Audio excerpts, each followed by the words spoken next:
Hi guys, welcome back to the channel. So I think today's story is an example of a male athlete completely using the fact that he has an advantage over female athletes to enter into a sport he probably knows nothing about, but is just gonna excel in the sport purely because he is male and he is playing in the women's category.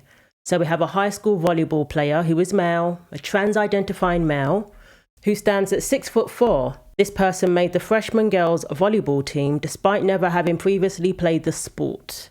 So we have young girls who have been playing volleyball from a very young age and have developed their skills and hope to make the team, but it's a very competitive spot. According to a parent of one of the freshman girls who spoke to Outkick on a condition of anonymity, around 70 girls tried out for the team and only 23 made it, along with the male, to compete the 24-player roster.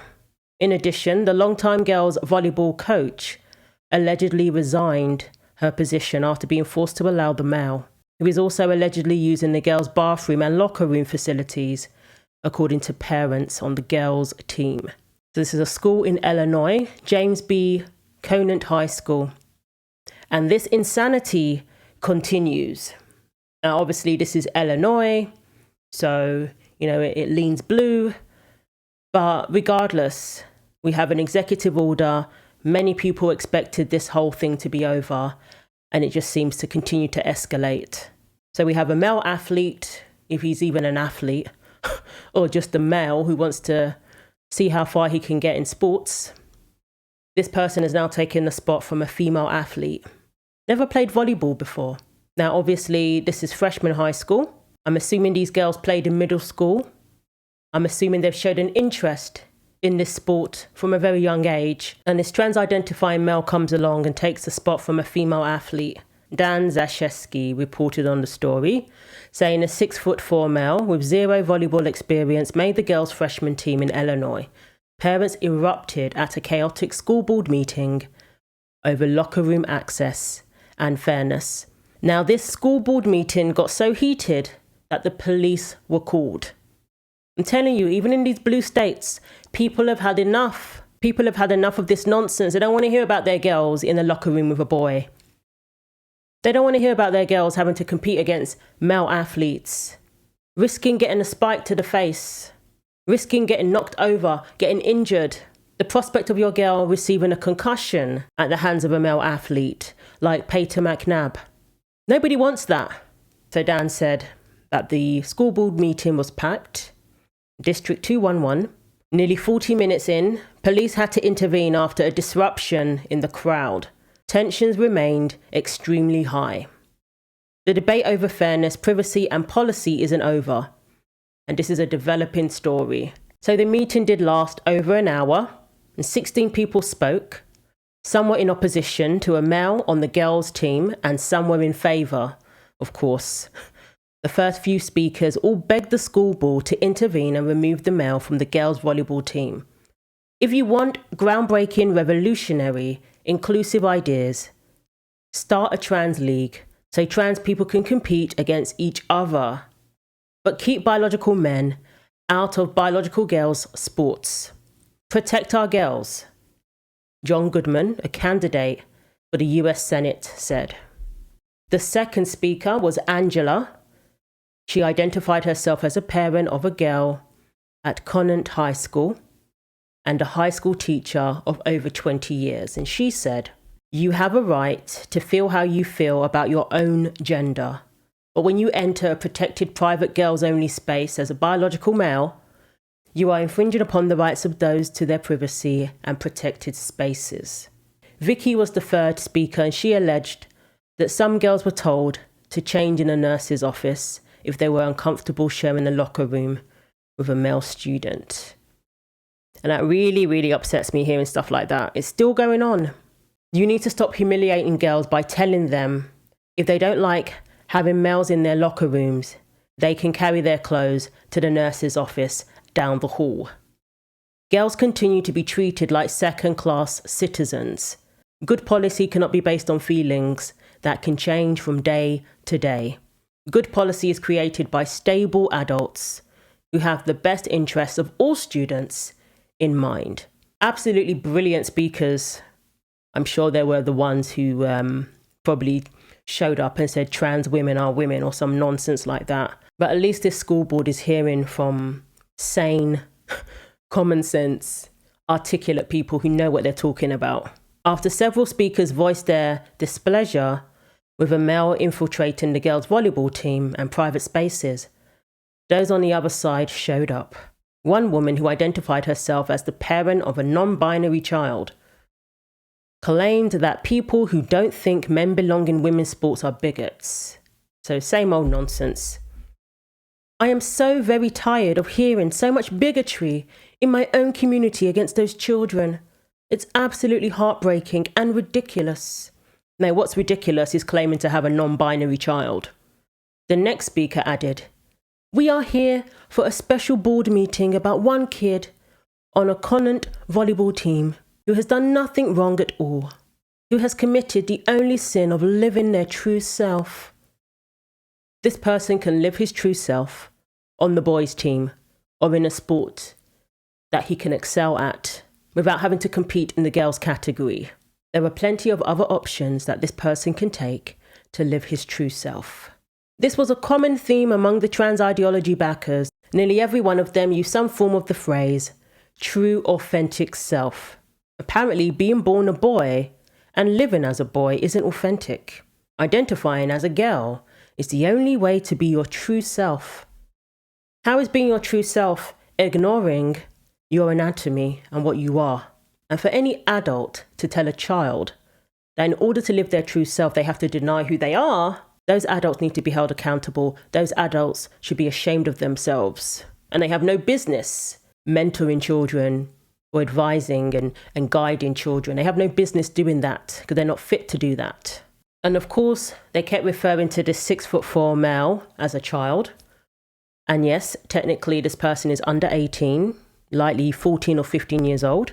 But it's also a tactic to control the language and make the person seem less of a threat to the teenage girls sharing the locker room. We're not talking about, preschoolers getting dressed to do sports or activities. We're talking about teenagers. At the age of 14 and 15, girls need their own spaces. Privacy is of the utmost importance to a teenage girl. And a teenage boy can certainly be a threat. We have seen examples of what happens when we allow boys to use girls' facilities. That's why there have been lawsuits. These school districts have been sued for allowing this kind of thing. And of course, you have to remind these people that these girls are also children who need to be protected. We need to protect our children, right? So why is it okay to throw the girls under the bus, jeopardize their safety in sports? Why is that okay? All to appease the feelings of a few. And one of the speakers said, the adults in the district need to wake up, stop causing harm to children, stop adding to the distress of them by telling some that their feelings do matter and telling others that they don't. So apparently the incident was captured on live stream where the moderator asked police officers to remove a woman who was labelled a disruption. The woman claimed she was being threatened and refused to leave. A recess was called and the live feed was cut for about 7 minutes. Presumably the problem was handled within that time. Based on the available information, it's unclear on which side of the debate the woman fell.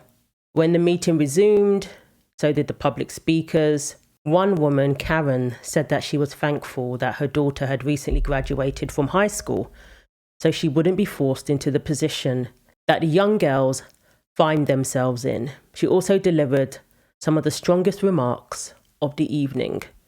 Science says he is a biological boy and can never be a girl. This is not an attack on the boy. If he wants to pretend to be a girl, that is his choice. However, it is not society's responsibility to pretend he is one. It's not the girl's responsibility to feel uncomfortable or unsafe for the sake of a boy pretending to be a girl. Perfectly said there. This is absolutely ridiculous. We're still debating this, whether a boy can be a girl, whether it's fair for a boy to play on a girl's team and ignore the categories that exist in sports for a very good reason. Sophia Steely was a young lady who graduated from a high school in the district and played women's golf at the collegiate level. She asked some rhetorical questions to the board members. Do you want your daughters changing in the locker room? And next to them is a penis. Do you want your girls to talk about girls' stuff, their periods, whatever that might be, next to someone that has male genitalia? I can tell you, at Conant, that's what's happening. Yes, it's one person right now, but if we allow it to happen, it's just going to keep happening. Exactly. She's spot on there. And even one person is going to affect multiple girls in that school, multiple upon multiple girls, when it comes to places in their sports and when it comes to the locker room. There's going to be a number of girls traumatized by having their space taken away or by having their space infringed upon by a boy who can easily get changed elsewhere. There's always options other than traumatizing young girls who just want to go to school, who just want to hang out with their friends, and who just want basic level of privacy that they have a right to, who simply want everything that Title IX affords them and that women fought for them to have. That's all they want. They don't want special treatment. They don't want permission to be where they shouldn't be. And they don't want their feelings to come before everybody else's.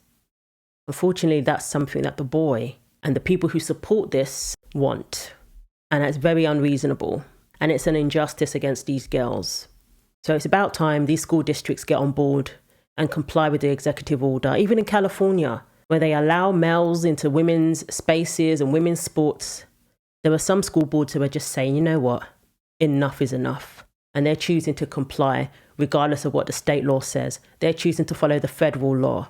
The controversy over transgender athletes competing in girls' sports here in California is continuing, now at a local level.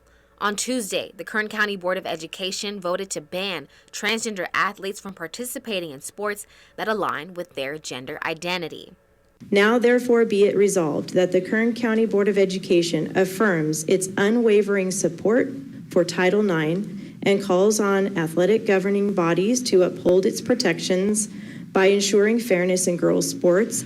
All those in favor? Aye. Aye. Any opposed? Any discussion? So ordered. Males are males and females are females. The biological differences, is a man able to do more, faster, stronger? You know the answer to that. Yeah. There's been a problem with how Governor Newsom has been responding to the federal law and how we would try to make sure that was followed and still try to be in the law with what Governor Newsom's saying, although it's defying the federal laws.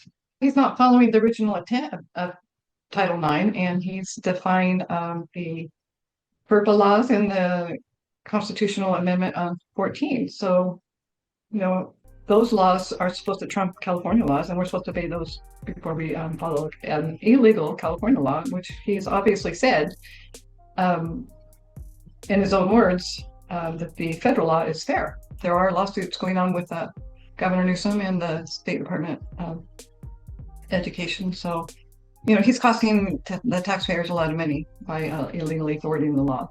And I hope we see more school boards in these blue states do the same. Just follow the federal law. So let me know what you think. Thanks for watching. Like, comment and subscribe. Take care of yourselves, and God willing, I will see you in the next video.